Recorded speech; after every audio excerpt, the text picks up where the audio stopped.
In some schools, they don't address the issue of gay and lesbian rights for the students. This can be because of many reasons. All schools should be diverse and accept what students are and believe in. No student should be afraid to be who they are in school. They should be supported. Therefore, it is up to schools to teach their students about diversity.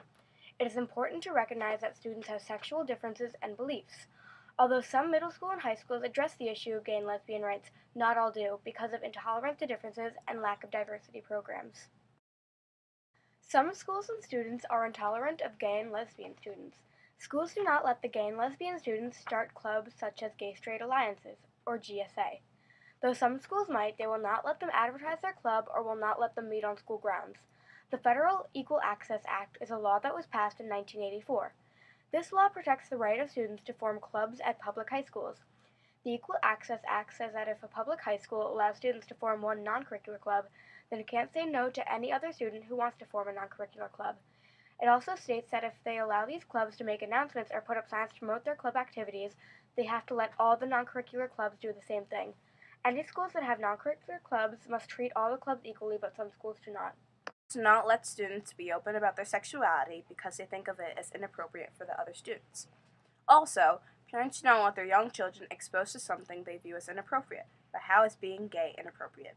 Even schools that claim they are accepting of gay and lesbians still do not let them be open about who they are. Middle and high schools need to do a better job of educating students about differences in sexual preference, just like they teach them about racial differences. Building a better understanding of all types of diversity is important to educating tolerant, thoughtful young adults. Equal rights should be for all people, but that is not always the case. Learning to accept differences can help young adults. It makes a difference in how they view their peers. The less stigma attached to differences, the better. A common factor in the issue of gay and lesbian rights in schools. While it needs to be done at an age-appropriate level, by the time students reach middle school, the discussion needs to be a part of schools' diversity programs.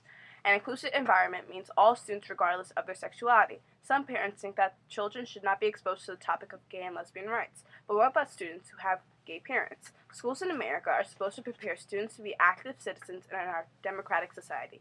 For students to be active and engaged, schools must teach various perspectives and beliefs of other citizens. Schools do teach diversity, but it always has to do with religious, ethnic, and racial backgrounds. The topic of diversity needs to expand sexual differences and beliefs. Building tolerance for all aspects of diversity is key to a well-rounded program of inclusion. The issue of gay and lesbian rights needs to be part of that discussion. Right to freedom of expression should be for everyone. Although some middle and high schools address the issue, not all do. This needs to change.